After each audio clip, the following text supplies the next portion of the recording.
오늘 주보에 보면 말씀의 제목이 기록이 되어 있습니다. 다시 아기스 왕에게 망명하다. 뭐라고요? 다시 아기스 왕에게 망명하다.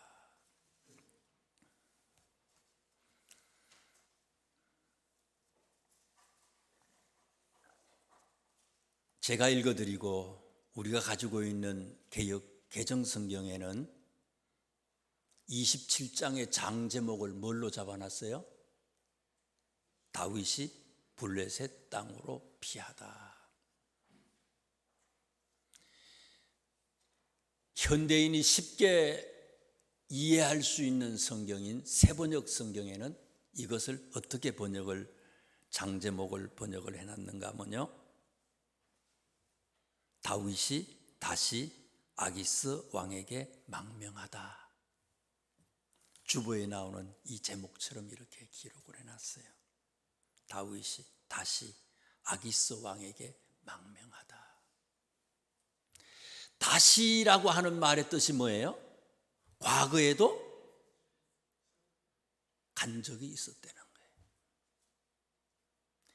21장 10절 말씀부터 15절에 있는 말씀, 그 전에 나오는 말씀들, 21장에 나오는 말씀에 보면요, 다윗이 블레셋 땅으로 망명을 가잖아요.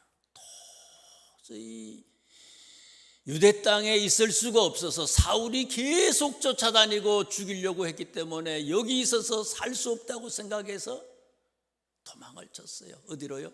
블레셋 사람의 땅으로 갔어요.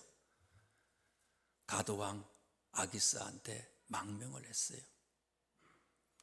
그런데 그곳에 가봤더니 꽃길만 걸을 줄 알았는데 죽을 뻔했어요. 도저히 거기 있어서는 안 돼. 죽을 것 같아. 그래서 어떻게 했습니까? 미친 사람 모습으로 막 그냥 침도 흘리고 이상하게 행동해가지고 거기서 미친 사람처럼 돼서 빠져나오잖아요. 저게 미쳤지. 블레셋 사람들이 그렇게 생각해서 거기서 빠져나왔어요. 그런데 오늘 본문에 보니까 또 다시 2차 망명지로 이곳 블레셋 땅 가드 왕이 있는 이곳을 택해서 그리로 들어갔다. 그런 얘기. 얼마나 다윗이 힘들고 어렵고 급했으면 또다시 그곳을 들어갔을까 추정할 수 있는 그런 내용들입니다. 하나님의 사람들이 이 땅을 살면서 다윗처럼 힘들고 어려운 일들이 있어요. 도저히 내 생각으로는 해결이 안 돼. 죽는 것 같아. 너무너무 급해.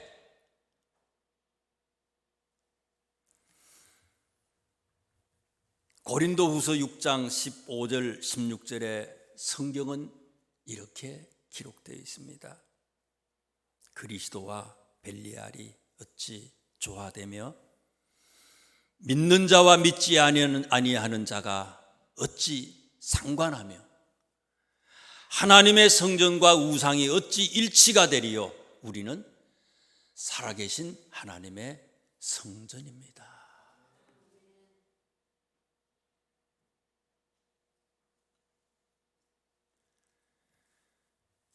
아무리 힘들고 아무리 어려워도 죽는 것 같아도 세상의 방법을 취해서는 안 된다는 겁니다.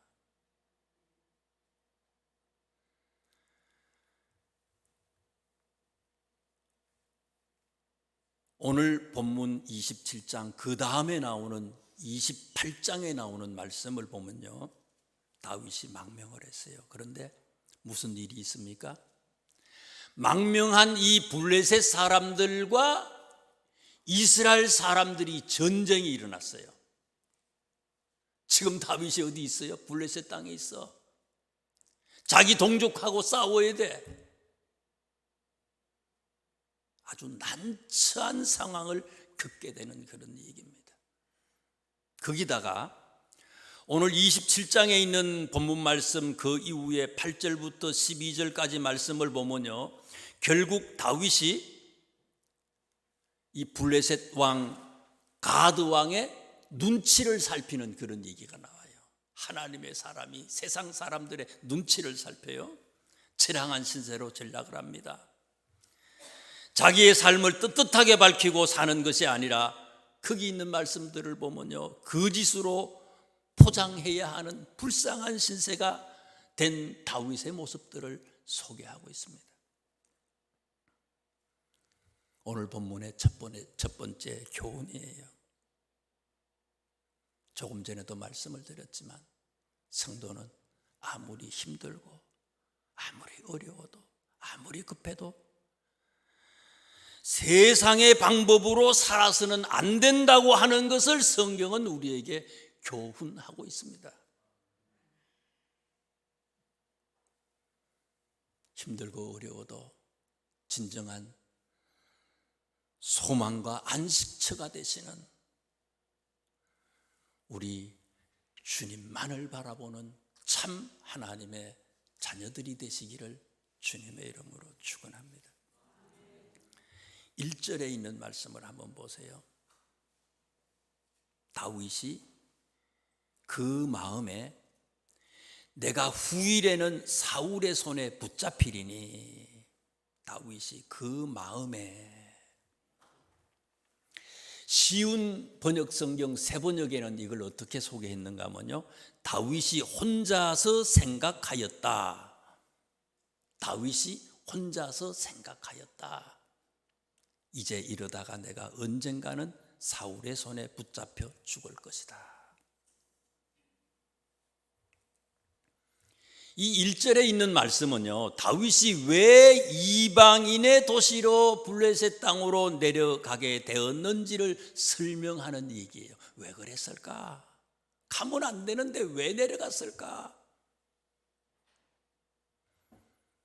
힌트를 주잖아요. 1절에 뭐라고요? 마음에 생각했대. 쉬운 성경에는 구체적으로 소개를 하잖아요. 혼자서 생각을 했대요. 혼자서 생각을 했대. 마음으로 혼자서 그냥 생각한 것 때문에 어떻게 했다고요? 세상으로 향하게 됐다는 거예요.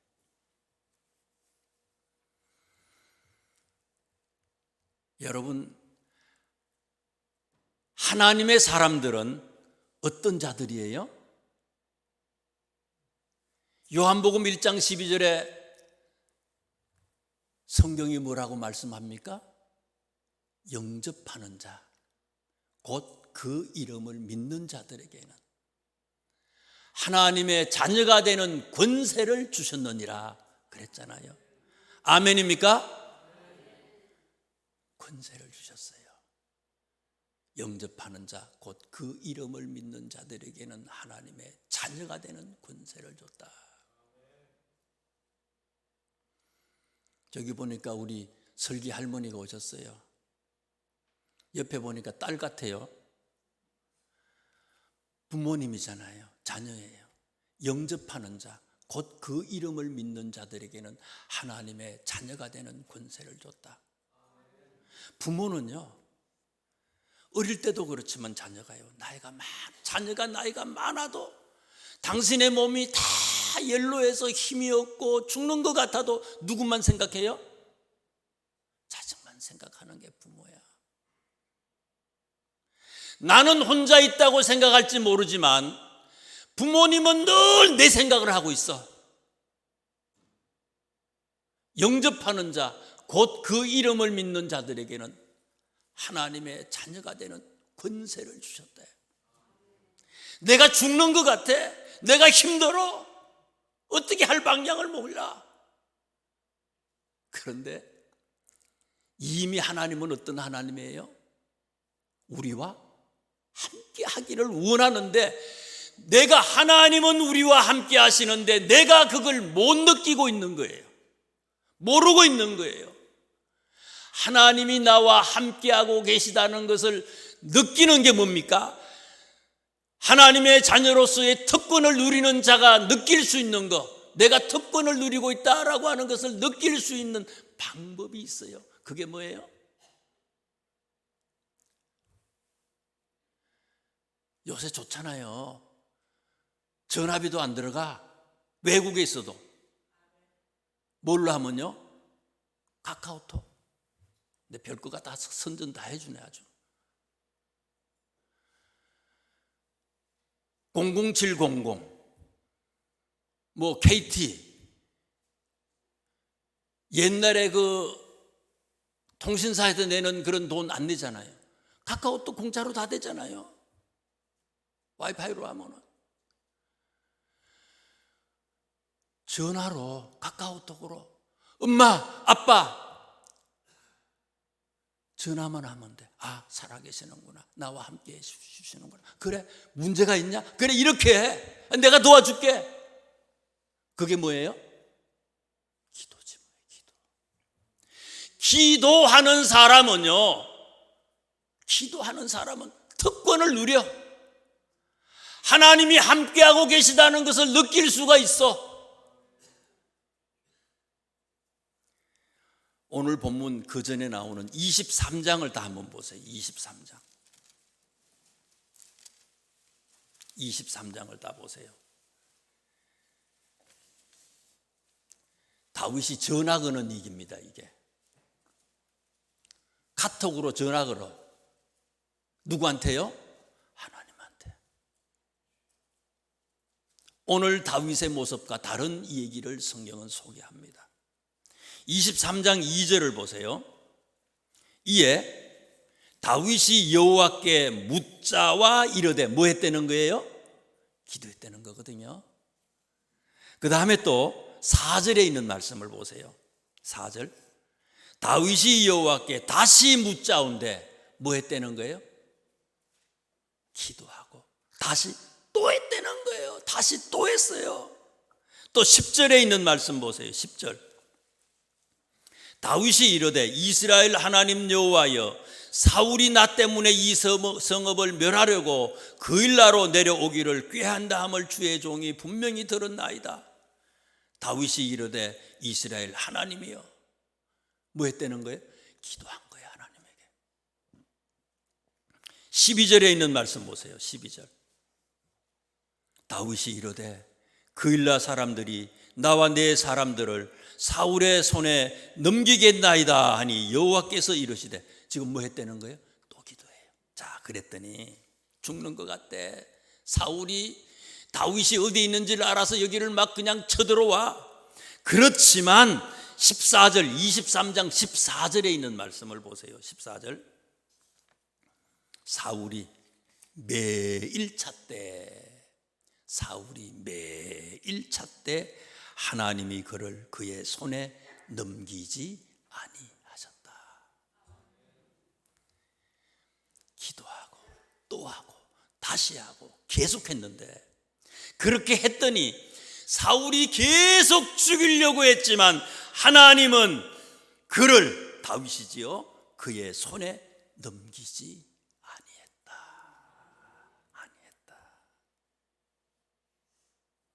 그런데 다시 27장의 본문을 보세요. 지금 다윗은 어때요?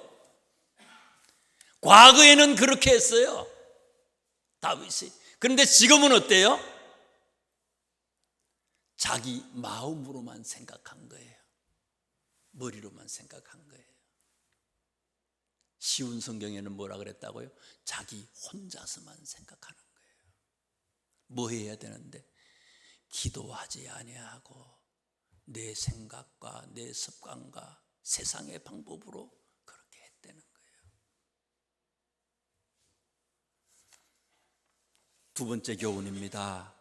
하나님의 사람은 아무리 급해도 아무리 힘들어도 기도해야 하고, 기도가 뭐가 돼야 된다고요? 23장에 보니까 과거에는 했어. 근데 지금은 어때? 지금은 안 해. 안 된다는 거예요. 기도가 뭐가 돼야 된다고요? 생활이 돼야 된다는 거예요. 기도가 좋은 습관이 돼야 되는 거예요. 복음서에 보세요. 예수님은 습관을 따라서 기도하러 올라가셨다는 거예요. 매너리즘에 빠지면 안 되지만 그러나 좋은 습관으로 기도할 수 있는 그 모습의 생활은 우리들이 다 본받을 수 있길, 그렇게 살기를 주님의 이름으로 축원합니다. 세 번째 교훈입니다. 1절을 한번 다시 보세요. 1절, 27장 1절입니다. 다윗이 그 마음에 생각하기를, 내가 후일에는 사울의 손에 붙잡히리니 블레셋 사람들의 땅으로 피하여 들어가는 것이 좋으리로다. 다윗이 누구의 손에 붙잡혀 죽게 될 거라고 그렇게 예상을 합니까? 누구요? 누구가 쫓아와요? 사울이. 자, 그런데 이 27장 이전에 어떤 일들이 있었습니까? 24장에 있는 말씀에 보면요, 엔게디 광야 굴 속에서 다윗이 사울을 죽일 수 있는 찬스를 맞이하잖아요. 죽을 수 있는데 안 죽이잖아요. 옷자락만 뱉다 그랬잖아요. 옷자락 뺀 것도 마음이 찔려서 이 다윗이 사울이 나가고 난 뒤에 멀리서 소리를 치잖아요. 왕이야! 무릎을 꿇고 엎드려서 기도하고 엎드려서 절하면서 사울한테 옷자락 뺀 것을 얘기해요. 그랬더니 24장 16절에 보면 사울 왕이 다윗에게 어떻게 행동하는가 하면요, 사울이 이같이 말하기를, 마침에 사울이 이르되 내 아들 다윗아, 이것이 내 목소리냐 하고 소리를 높여 울었다. 뭐 다윗이 운다면 이해를 하는데 누가 울었다는 거예요? 사울이 울었다는 거예요. 깨닫고, 아, 내가 죽을 수 있는데 저 녀석이 나를 살려줬구나, 내가 잘못 오해했구나, 그걸 깨닫고 사울 왕이 울었다는 거예요. 소리를 높여서 울었다. 내 아들 다윗아. 장인하고 사위 사이야. 장인이 죽이려고 하는 거예요. 내 아들 사울아, 다윗아, 이것이 내 목소리냐, 소리를 높여 울었다. 그런데 26장에 나오는 말씀에도 보면은요, 다윗이 그 26장의 그 장 제목이 뭡니까? 다윗이 또 사울을 살려주다 이거예요. 또 한 번만 살려준 게 아니라는 거예요. 또 살려줬어요. 다윗이 또, 그리고 앞으로도 또 그런 일을 하겠다는 거예요. 다윗이 또 사울을 살려주다. 26장 25절에 보면 사울이 똑같은 그런 모습으로요, 다윗한테 얘기합니다. 사울이 다윗에게 이르되 내 아들 다윗아, 내게 복이 있을지로다. 내가 큰 일을 행하겠고 반드시 승리를 얻으리라. 그리고는 떠났다 그랬어요. 자, 그런데 다시는 이런 일이 일어나지 않을 것 같았어요. 용서하고 깨닫고 속죄하고. 오늘 본문 27장 4절 말씀에 보면 다시 보세요. 4절에 다윗이 가드에 도망한 것을 어떤 사람이 사울에게 전하매 사울이 다시는 그를 수생하지 아니했다. 언제까지 쫓아왔다는 거예요? 다윗이 사울을 살려주고 사울이 깨닫고 다시는 그런 일을 하지 않겠다고 얘기했는데 또다시 사울이 사위되는 다윗을 죽이려고 쫓아왔다는 거예요. 언제까지요? 블레셋 땅으로 도망치고 난 다음에서야 수색하는 걸, 찾아다니는 것을 그쳤다 하는 얘기예요. 사울은 어떤 사람입니까? 계속 살려주었지만, 계속 속죄하는 것 같았지만 시간이 지나면 또 옛 모습으로 그대로 회귀하는 사람이에요.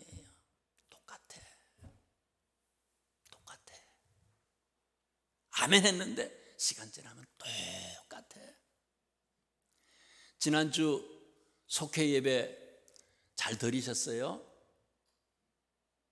속회 예배 잘 드려야 됩니다.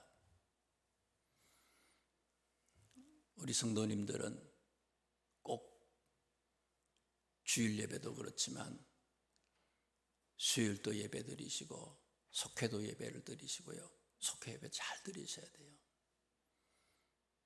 우리 가정에 있는, 내 속에 있는 천국을 가정으로, 가정에 있는 천국을 속회로, 속회에 있는 천국을 교회로, 교회에 있는 천국을 우리 직장과 사회 속에 전하는 것이 전도지역이에요.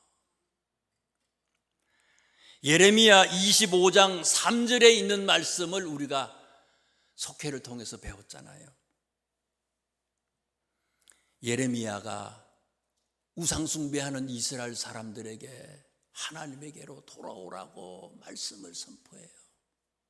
1년을 전합니다. 2년을 전해요. 몇 년 동안 전했다 그랬어요? 23년 동안 전했어요. 돌아오세요.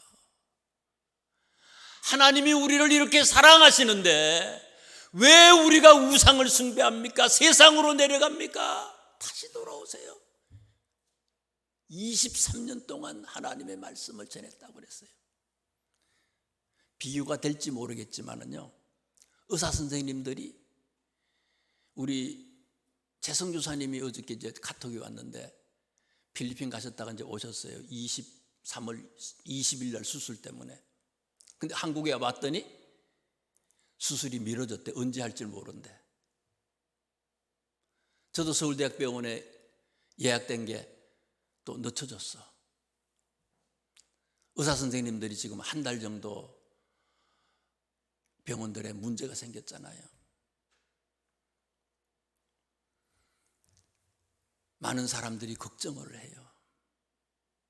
돌아왔으면 좋겠어. 욕하는 사람도 많아. 안 그런 사람도 있지만은. 그런데 의사 선생님들이 환자의 곁을 떠난 것, 오늘 우리들의 모습을 보고 그 사람들은 이제 한 달 정도밖에 안 됐어. 우리는 하나님의 품을 떠난 것이 과연 몇 년 정도가 됐습니까? 몇 개월? 아니잖아요. 몇 년이 됐어요? 거의 평생 동안 하나님의 곁을 떠났어요. 하나님은 외치지만 하나님과 없는 삶을 우리는 살고 있는지도 몰라요. 믿는 사람이라고 교편은 붙여 있지만 과연 우리가 믿는 사람처럼 살아왔습니까? 돌아오지 않아. 23년 동안 예레미야가 하나님의 말씀을 전했어. 돌아오지 않아. 결국은 605년에 바벨론이 1차 침공을 해서 이스라엘이 함락을 당하잖아요. 그리고 다니엘이 붙잡혀가잖아요. 그 뒤에도 17년 동안 계속해서 이스라엘 백성들에게 말씀을 전하잖아요. 한 40년, 41년을 전한 거예요, 총. BC 586년에 결국은 이스라엘이 완전히 함락이 돼버리잖아요. 다시 2차 침공이 돼서.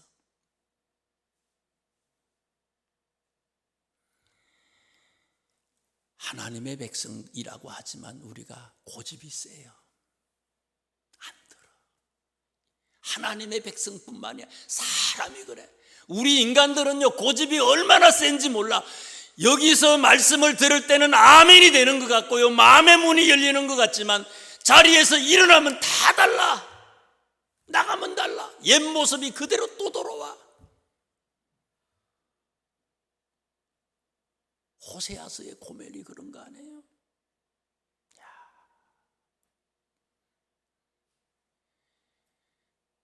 장녀가 된 그 여인을 아내로 맞이했어. 그런데 그 여인이 또 다른 사람을 사랑해서 밖에 나가잖아요. 집 밖에 나가서, 집을 나갔어. 근데 그 사람을 다시 데리고 와. 그래도 몰라. 그래도 몰라. 그게 인간이에요. 나는 참 그런데 그런 나가 어때? 그런 난데 그런 내가 어때? 다른 사람을 손가락질하고 있어 우리가.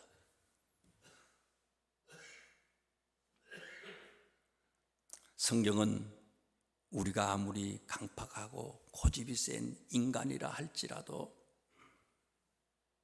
새 사람으로 변할 수 있는 길이 있다고 우리에게 소개합니다. 그 길이 뭡니까?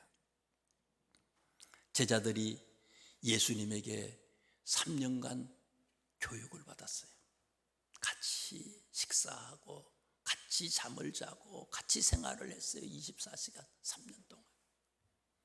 그런데 결과는 뭡니까? 다 도망쳤어. 예수님이 붙잡히니까 다 도망쳤어요. 나 혼자 살라고 예수님하고 관계없는 사람이라고 하는 것을 나타내기 위해서 저주하고 예수님을 저주하고 욕하고요. 모른다는 거예요. 살겠다는 거예요. 안 돼. 그런데 언제 변했어요? 마가의 다락방에서 기도하다가 달라졌어요. 성령으로 충만해지니까 내 속에 있는 못된 습관들을, 내 고집들을 다 녹여버리잖아요. 불태워버렸어.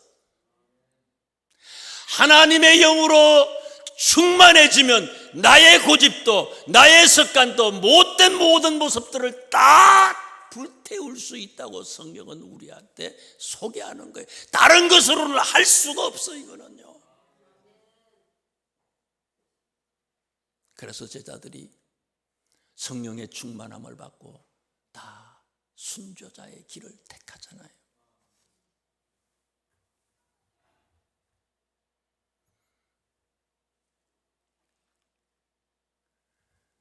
사울의 모습을 통해서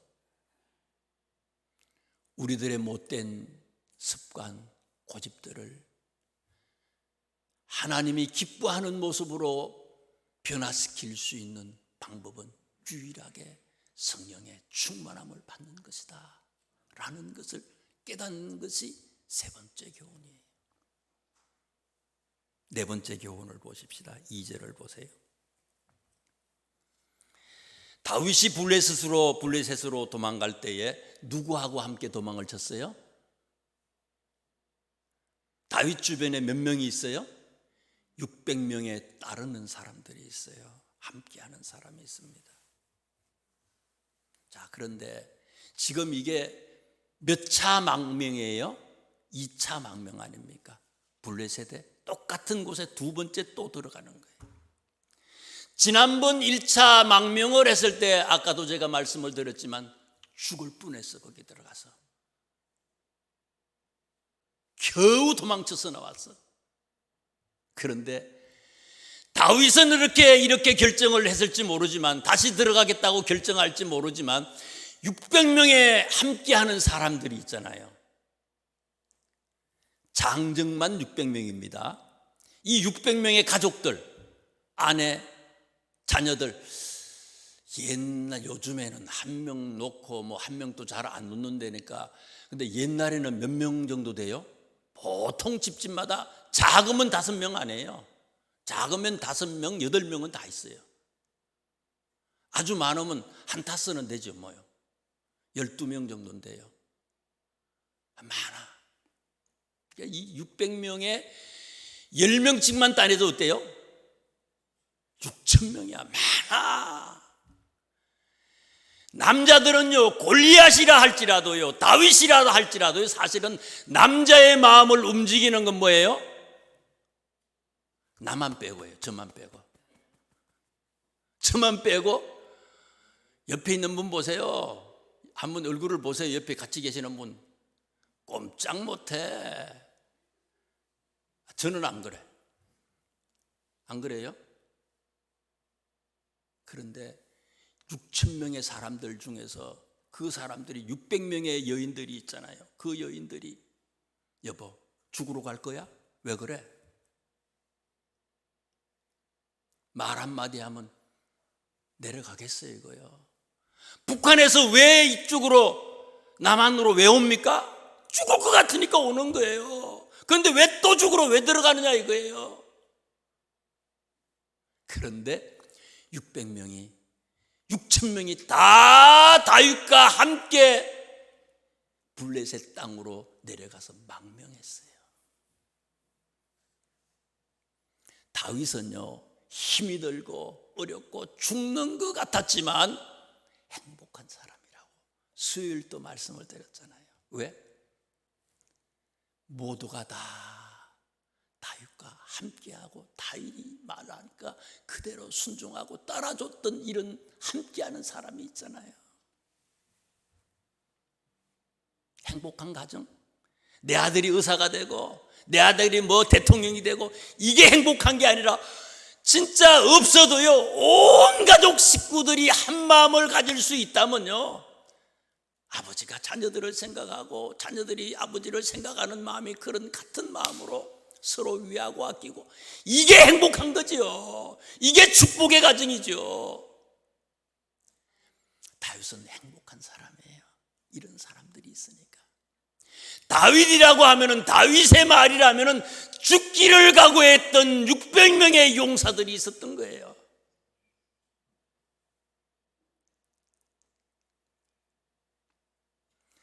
갈라디아서에 있는 말씀 4장 14절에 있는 말씀에 보면은요, 바울이 갈라디아 교회 성도들에게 편지를 썼어요. 터키에 있는 지역이죠. 터키 북쪽에 있는 지역의 사람들에게, 너희를 시험하는 것이 내 육체에 있어되 이것을 너희가 없인 여기지도 아니하고 오직 나를 하나님의 천사와 같이 또는 그리스도 예수와 같이 영접을 했다. 초대교회 성도들이 바울을 어떻게 존중했다고요? 하나님의 천사처럼 존중했대요. 그리고 예수님, 그리스도 예수와 같이 너희들이 나를 영접해 주었다. 행복한 거죠. 행복해. 요새요, 신학교 미달이에요. 전부 대한민국에 있는 모든 신학교가 미달이야. 왜요? 힘들어. 왜? 똑똑한 사람들이 많으니까. 교회에서 너무 똑똑해. 다윗을 따랐던 600명과 같은 이런 성도들이 점점 사라지고 있다는 거예요. 힘들어. 안 가.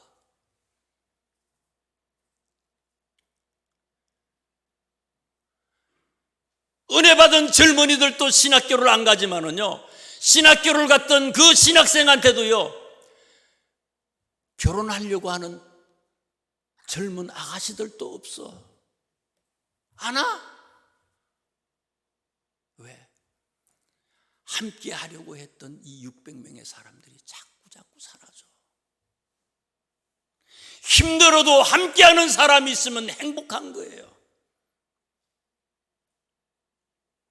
갈라디아서 4장 15절에 계속해서 바울은 얘기합니다. 너희가 할 수만 있었다면 너희의 눈이라도 빼서 나에게 주었으리라. 할 수만 있었다면 나를 위해서 눈이라도 빼줄 수 있었다. 야, 바울이 안젤이 있었을 것이라고 생각하는 사람들도 있거든요. 그것 때문에 내 눈을 빼준다. 아유, 할 수만 있었다면 너희의 눈이라도 빼서 나에게 주었으리라. 우리 교회가 개척된 지 36년이 됐어요. 힘들고 어려웠지만 저는 그래도 우리 장로님들, 군사님들, 모든 성도님들이 사도행전 4장에 나오는 이 갈라디아 교회 성도님처럼 저에게 그렇게 해줬다고 생각해요. 사실 저는 행복하게 목회를 했어요. 자, 그런데 중요한 게 있어요. 진짜 중요한 게 있어요. 다윗과 함께한 600명이 다윗을 믿고 죽기를 각오하고 순종해서 블레셋 땅으로 망명을 했는데, 성경은 다윗의 이 망명 사건에 대해서 뭐라고 평가합니까? 결코 좋은 일이 아니었다고 평가를 해요. 그러면 이거 누구 책임이에요? 따르는 사람들은, 함께했던 사람들은, 600명의 사람들은 다윗을 하나님의 천사처럼 예수 그리스도처럼 생각해서 순종했는데 결과적으로 이게 큰 문제가 일어날 뻔한 거예요. 누구 책임이냐 이거예요. 과제예요. 숙제예요. 무슨 숙제예요? 지도자가 뻥끗 잘못하면요 다 죽어. 다 죽는 거예요. 지난 36년 동안 그렇게 해주신 것처럼 앞으로도요 올바른 영적인 깨달음과 판단력으로 행동할 수 있도록 여러분들이 저를 위해서 기도해 주셔야 되는 거예요. 여러분들이 저를 위해서, 저는 여러분들을 위해서, 서로를 위해서 기도하는 이런 교류가 없으면요, 돕는 것이 없으면요, 결국은요 망하는 거예요. 죽는 거예요. 나도 죽고 니도 죽고 다 죽는 거예요. 서로를 위해서, 여러분은 저를 위해서 기도해 주실 때에 올바른 영적인 판단력으로 하나님의 기쁨이 될 수 있는 겁니다. 말씀을 마칩니다. 첫 번째 교훈이 뭐라고요? 어떤 상황 속에서도 하나님의 사람은 세상의 방법을 취하지 말라는 거예요. 둘째는 뭐라고요? 내 생각대로 하는 게 아니라, 내 혼자 생각하는 게 아니라, 밤새도록 생각하는 게 아니라 기도하고 결정하자는 거죠. 성령의 충만함을 늘 간직하고 있어야지 옛 모습으로 돌아가지 않는 거예요. 그리고 죽기를 각오하고 최선을 다하는 겁니다. 기도하겠습니다. 하나님, 이렇게 살게 해주고